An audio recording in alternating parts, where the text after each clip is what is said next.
Welcome, everybody, to the second session of this podcast, Voice It. Today, we have an amazing lineup of speakers, but we're going to start off with a very, very important speaker.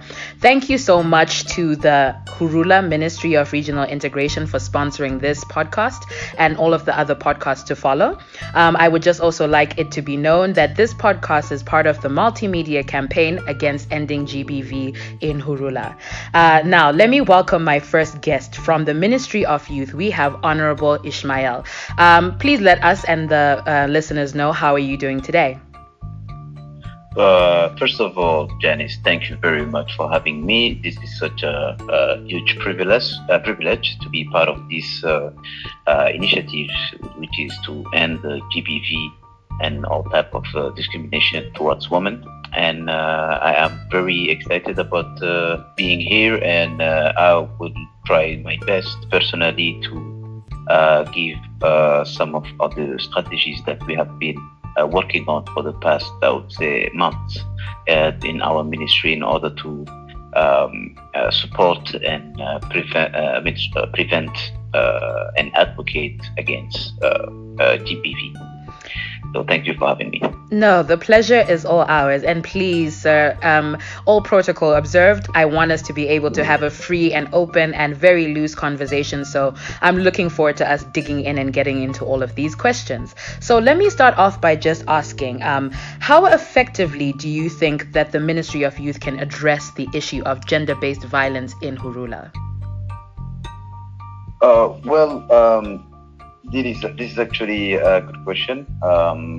We have been personally, I have been personally emphasizing on the importance of the women in our society. And one way for us to address this issue is to, is to basically, we will have to allocate more funds, right, in order to support women. We want women to be sitting on the tables when it comes to decision making, because most of these decisions will have to involve the future of the youth, especially women, their gender. So we want them to participate actively into the civil society, so that they can be in a position to influence the outcome of policies that will be implemented in the future. As well as we want to support programs that will be targeting behavioral change into the community in Hurula in order to prevent and, of course, advocate against GBV. And one of these strategies would be, for example, we have to allow the youth to reimagine and redefine their own history. Let us be know that they might be a bit controversial, but definitely something that we have been, it's the point that we all have in common, which is ever since those Abrahamic religions came to Africa as a whole, our structures, society structures, has just changed. We went from matriarchal structure to patriarchal structure, and we all know that patriarchy is the source of all evil when it comes to gender-based violence.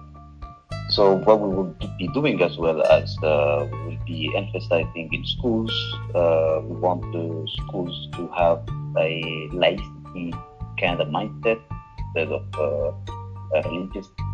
We will, of course, be working closely with the religious leaders in the communities, but of course, we want them to understand that one way of changing their behavior in the society is by letting people know that being a woman is not a curse. A woman is a valuable asset for the country. And one example that I will always take is the example of Rwanda, one of our neighboring countries. Rwanda actually has in Rwanda you have more women in the parliament actually than men, and they are actually number one in the world. And this is something we want one day to happen in Hurula. We want more women participating in the society, and actually we all know that how religions have give some kind of legitimacy for men to abuse women. So these are some strategies that we're working on. Of course, we'll be as well. I will be undertaking prevention efforts in order to address the unequal gender power relation because we all have this hierarchy in our society where men or the elders are always the male figure, and that a CEO is a male figure, mostly a boss is always a male figure. So we want to change that. We want to make sure that there is gender equality. We want to break that barrier actually for the youth. So one way of doing that will be by establishing programs that will achieve gender equality by emphasizing on prevention and violence against, of course, women. It is okay for a woman to be your boss. It is okay for a woman to might be a religious leader as well. It is okay for a woman to be a priest or an imam in a mosque. It's just we want people to have this mindset that women are also part of our society and they should not be attacked. So yeah, that's what I think that some of the strategies to work. Thank you so much, Honorable. You have touched on so many important points, but the thing that's sticking to me, it almost sounds like a campaign to me. Women can be whatever they want to be. You can be a boss. You can be in a position of power. You can be. I think we might just steal that from you, Honorable, if you do not mind. I would like to also just hone in on a little bit of something that you touched on. You were talking about the perpetrators of GBV. Who would you say in Hurula are the actual perpetrators of gender-based violence? Well, this is actually quite tricky because it's very hard to pick them up one by one, to be honest. If personally I could, I would find them myself, but it's very hard because those perpetrators actually, sorry for my English, they can be family members, they can be the intimate partners, they can be, just strangers on the street. For example, in certain communities in Hurula, especially in this holy month of Ramadan, when you have some women who are not covering their hair or just who are not actually Muslim, and when they will be walking there, you have strangers calling them for covering their hair and just putting them in a position of weakness or just diminishing them. This is just unfair, and we cannot allow that to happen ever again. But sadly, these are problems that are happening because the perpetrators actually they are just everywhere. Just the society. So that's why again I will come back to my first point where I said that we need to have a behavioral change to the community in Hurula. We want people to change their behavior and for women to be more safe and to be more participative, and be more accepted in the future of the country. Okay, thank you so much, Honorable. Maybe I can also kind of dig into what you mentioned about behavioral change.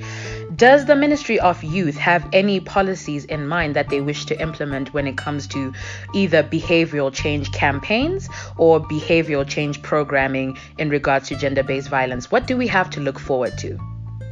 Well, we will be, first of all, we are focusing on creating some kind of an economic zone to attract a lot of investment. And one way of doing that, of course, is by encouraging more and more women to be active in the entrepreneurship quest.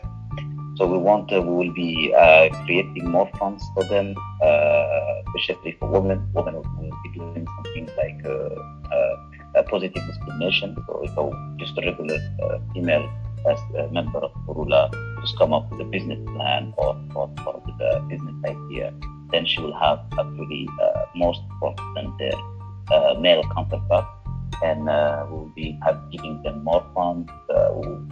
We'll just give them all the pushes that they need.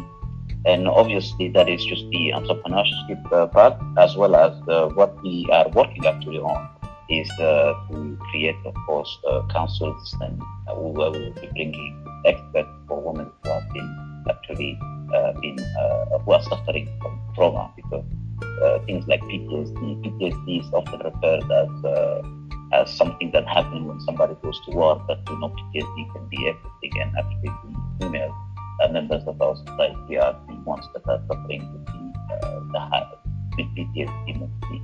PTSD can be rape. PTSD can come from rape. PTSD can come from sexual harassment. PTSD can come from verbal abuse. PTSD can just come from everywhere.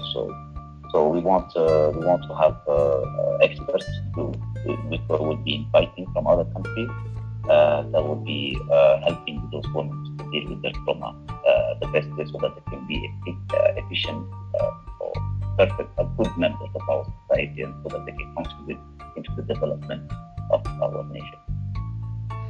I am so stuck on the fact that you have mentioned the issue that comes out of these circumstances of sexual violence as being PTSD. That is such an important point that so many people are not aware of, that it is not enough to create programs or policies that will disrupt and eradicate gender-based violence, but we need to make sure that we create policies that will create opportunities for gender-based violence survivors, and we say survivors and not victims, to be able to have access to things like proper training in how to deal with their PTSD and health care to ensure that they're able to move on with their lives the best way that they possibly can. I want to thank you so much, Honorable, for this engaging and amazing conversation. We have so many things to look forward to coming out of the Ministry of Youth, and we thank you for being part of this conversation here at Voice It, and we look forward to you coming back on our show. Thank you for having me, and I'll be definitely looking forward for our future session. Thank you, Jenny. Thank you so much, and over.